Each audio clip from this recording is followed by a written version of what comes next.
اخواني، بدأت مسرحية مستر جوجو في مناطق الشيخ مقصود والأشرفية.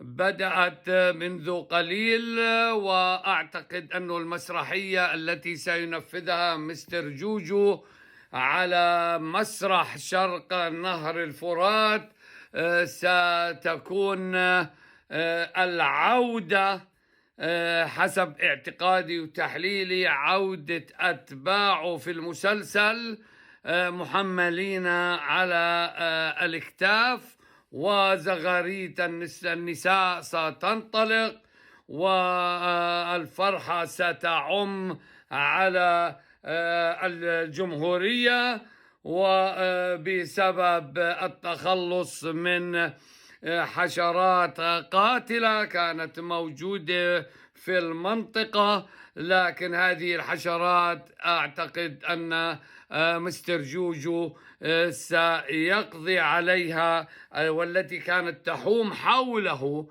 فلأنه ما قدر عليها في بث باف فأرسلها إلى شرق نهر الفرات ليقومون برش البث باف على هاي الحشرات بدلا من مستر جوجو.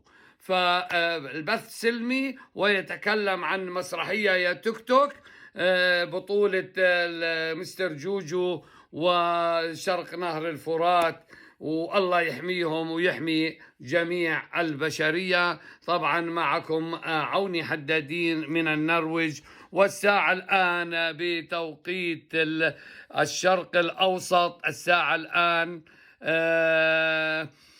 أول 20 دقيقة من فجر الثلاثاء 17/10/2025. يعني مستر جوجو أجا ينفذ المسرحية هاي ويخلصكم من بعض الجراثيم. بخاطركم تيك توك هذا بث سلمي. سلمي ايش مالكم؟ بث سلمي، نتكلم عن مسرحية قاعدين، شو هذا الحكي؟ يلا باي.